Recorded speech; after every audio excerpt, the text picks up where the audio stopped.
பாலகன் குழந்தைகளுக்கு மெத்தமும் சுரமும் கண்டு மிகுதிகை யோசித்ததனாலே இத்திரம் தந்தை கண்ணில் இழிக்க வியம்பினான். இது இயம்பினான் என்பனானே அத்தரினா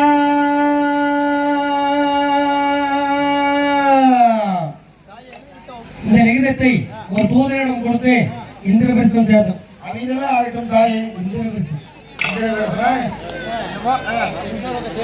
ஐயா வேற வேற காகிதோ தர்மருக்கு காகிதோ எத்தனை தூரமோ இங்கிருக்கு அந்தூரே எவ்விதம் நான் நடப்பேன் அவ்வூரை தேடுவேன். ஐயா வேற வேற காகிதோ தர்மருக்கு காகிதோ அரண்மனை வந்து விட்டோம். யாரும் நின்று கொண்டிருக்கார்கள். அதான் நானும் மதுராபுரியிலிருந்து ஒரு லிகிதம் கொண்டாந்து இருக்கிறேன். யாருக்கப்பா லிகிதம்? அதாவது இங்க தர்ம பூதியார் என்ற ஒரு அரசர் இருக்கிறாராம்.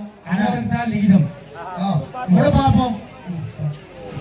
ஜெகதீஷா, நான் என்ன செய்வேன்? குழந்தை உயர்ந்தன்னைக்கு தனி நோய் கண்டிருப்பதாக மதுராபுரியிலிருந்து அள்ளியோ லிகிதம் எழுதியுள்ளார். அந்த அர்ச்சனனோ எந்த காட்டில் இருக்கிறானோ எந்த ஒரு குமியோட போயிட்டானோ தெரியல. சிரிக்க வீட்டில் இருக்கானோ? ஆமா, அதுவும் தெரியல. ஆமா, நீ எப்படி அவனை அழைப்பது என்று ஒரு யோசனை சொல்ல வேண்டும்.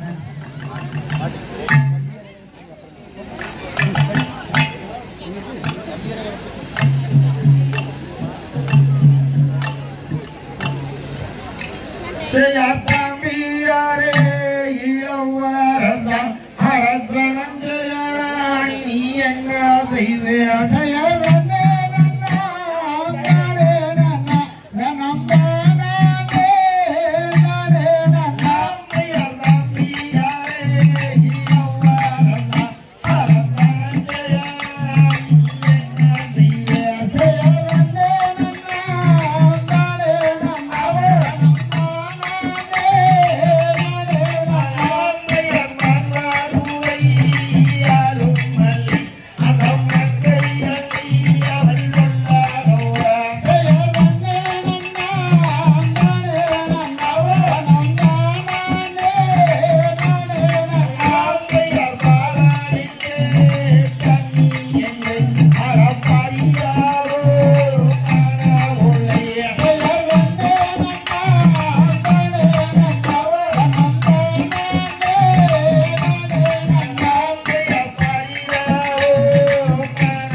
Thank you.